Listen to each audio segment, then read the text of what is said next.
മാറിക്കൊണ്ടിരിക്കുന്നു എങ്കിൽ പോലും അതിനെ ആ ഒരു സംസ്കാരത്തോടെ സൂക്ഷിക്കണമെന്ന് ആഗ്രഹിക്കുന്നവരുണ്ട്. ഇവിടെ കടന്നു വന്നപ്പോൾ എനിക്ക് വലിയ സന്തോഷം തോന്നി. അപ്പം ഇത്രയും എന്താ പറയുക, ഫോട്ടോഗ്രാഫി എന്ന് പറയുമ്പോൾ ഞാനൊക്കെ എപ്പോഴും പറയും ഏറ്റവും മനോഹരമായിട്ട് കാണാനും ചിന്തിക്കാനും കഴിയുന്നവരാണ് ഫോട്ടോഗ്രാഫേഴ്സ്. നമ്മളൊന്നും കാണാത്ത കാഴ്ചകൾ അവർക്ക് അവരുടെ കണ്ണിലൂടെ ആ ലെൻസിലൂടെ അവർ കാണുന്നു എന്നുള്ളതാണ്.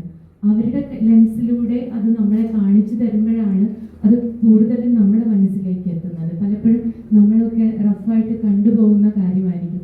എൻ്റെ കുറേ ഫ്രണ്ട്സ് ഉണ്ട്, കൊച്ചു കൊച്ചു പിള്ളേരൊക്കെ തന്നെയാണ്, ടീനേജേഴ്സൊക്കെയാണ്. പക്ഷെ അവരൊക്കെ എടുത്തുകൊണ്ടുവരുന്ന ഫോട്ടോസ് കാണുമ്പോൾ ഇതൊക്കെ ഇത്രയും ഭംഗിയുണ്ടായിരുന്നു, അല്ലെങ്കിൽ അതിന് ഇത്രയും ഒരു വിഷൻ അതിലുണ്ടായിരുന്നോ എന്ന് നമ്മളൊക്കെ ചിന്തിക്കാറുണ്ട്. അതായത് അവരുടെ മനസ്സിൻ്റെ സൗന്ദര്യവും അതുപോലെ തന്നെ ദുഃഖമാണെങ്കിലും ഓരോ ചിത്രങ്ങൾ നമുക്കറിയാൻ സാധിക്കും. എനിക്ക് ആ വിക്ടറിൻ്റെ ചിത്രമൊക്കെ എൻ്റെ മനസ്സിൽ നിന്ന് ഒരിക്കലും പോവില്ല ഇത്രയും വർഷങ്ങളായിട്ട്. അതുപോലെ ഒരുപാടുണ്ട് നമ്മളെ. അതുപോലെ തന്നെയാണ് നമ്മളെ ഓരോ നിമിഷങ്ങളും ഒപ്പിയെടുക്കുമ്പോൾ അതൊന്നും നമ്മുടെ മനസ്സിലേക്ക് കുറേ കാലങ്ങൾക്ക് ശേഷം അത് എത്തുമ്പോൾ അതിപ്പോൾ ഇങ്ങനത്തെ ചിത്രങ്ങൾ മാത്രമാണെന്നില്ല, ഏത് ചിത്രമാണെങ്കിലും അതൊക്കെ നമ്മുടെ മനസ്സിലേക്ക് കൊണ്ടുവരുന്നത് ആ പഴയ ഓർമ്മകളെ തന്നെയായിരിക്കും. ഇവിടെ വളരെ അഭിമാനം തോന്നി.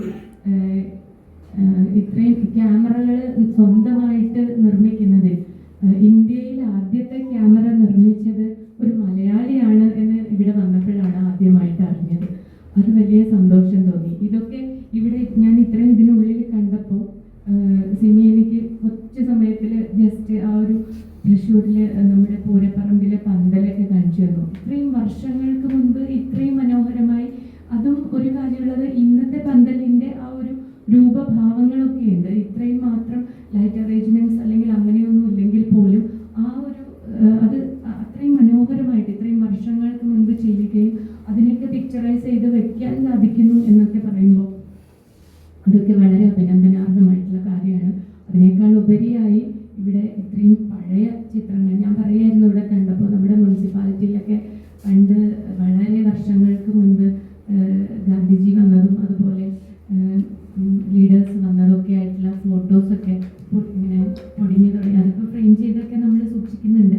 എങ്കിലും അതൊക്കെ കാണുമ്പോൾ അതൊരു ചരിത്രമാണ് ഇതിലൂടെ സാധിക്കുന്നത്. അപ്പോൾ അങ്ങനെ ഒരു ചിന്ത ഡോക്ടർക്ക് ഉണ്ടായതും ഏറ്റവും കൂടുതലായിട്ട് ഇതിനെക്കുറിച്ചൊക്കെ ഇഷ്ടപ്പെടുന്നവർക്ക് നമ്മുടെ വരും തലമുറയ്ക്ക് വേണ്ടിയിട്ട് ഇത് സംരക്ഷിച്ചു വെക്കുന്ന ഒരിടം സൃഷ്ടിച്ച് അതിൽ ഒരിക്കൽ കൂടെ ഡോക്ടറോട് സ്നേഹവും നന്ദിയും അറിയിച്ചുകൊണ്ട് ഇതിനെ